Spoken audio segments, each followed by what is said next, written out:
Moving on to our next story, we're talking about Amani. And just today I found out her name is Cecilia. I was like, oh, Oh, that's new. then where did Amani come from? Apparently, Amani was her stage name. Anyway, she's talking about her musical journey. If you, if you need to know who Amani was, as in, you're too young for this show. Because, Kama Haujui, I am missing my baby. Hey. As in, if you don't know Amani, I'm looking for a bad boy.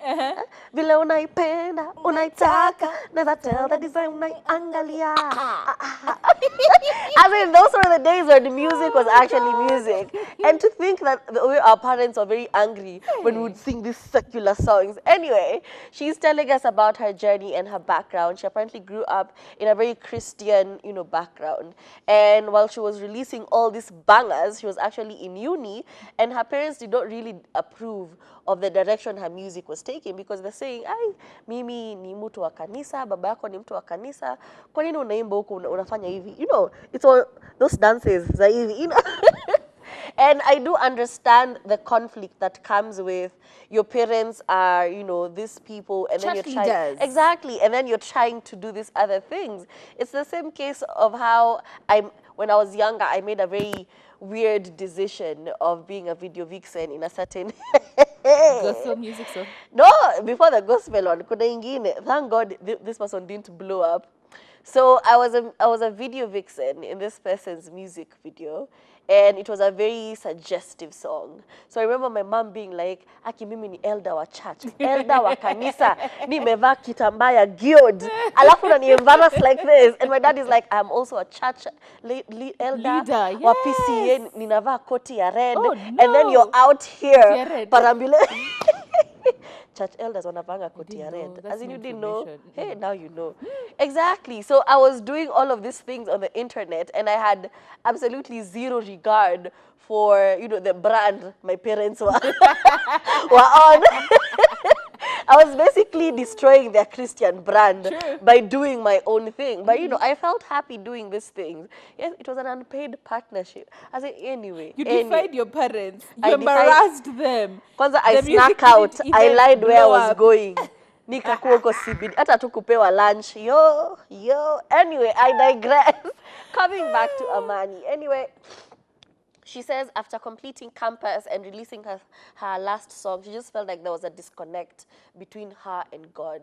So when she gave her life to Christ finally, a lot of people were speculating something traumatic must have happened. As in, you must have been at the brink of death for you to, give your life for Christ, because it was very off-brand, for lack of a better term. And, she just says it was just her connecting with God and finding a better version of herself. And that's why she chose, the direction she chose. And right now she's actually thriving. She's a wife, she's a mother. You can see her at the CITAM. I see her on the CITAM broadcast from time to time. She's now doing gospel music, and she's just living her best life, and she's thriving, and we are happy for her. So the lesson here is, do not be afraid to chase after the best version of yourself, regardless of what people are thinking right now. They're like, ai, wewe, si saizi alikuwa mtu wa mateke, saizi yeye ni pastor, and cast out demons. So you can be whatever you want to be, just go for it. Okay, look, Amani has been an inspiration to many, many of us. We'd look at her, first of all, her body was bodying back in the day. In those music videos, you're like, my friend, how can I get curves like yours? She was literally body goals before we even had a term coined for it, right? But at the end of the day, we choose our paths. Here's the truth. You can rebrand, you can shift, you can do whatever you need to do in order to complete that journey that you feel like you embarked on at the beginning and you fell out of it. And of course, the only problem is it's always your religious guilt that is always holding you back and taking you backwards. But it's okay. She did do it out of love. It wasn't like she was pushed into it. She wasn't forced back into Christianity to that level where you revoke all else and commit yourself to Christ. I mean, if that's what you want to do, if that's what will complete your life, then do it. But don't forget, you can always rebrand, change.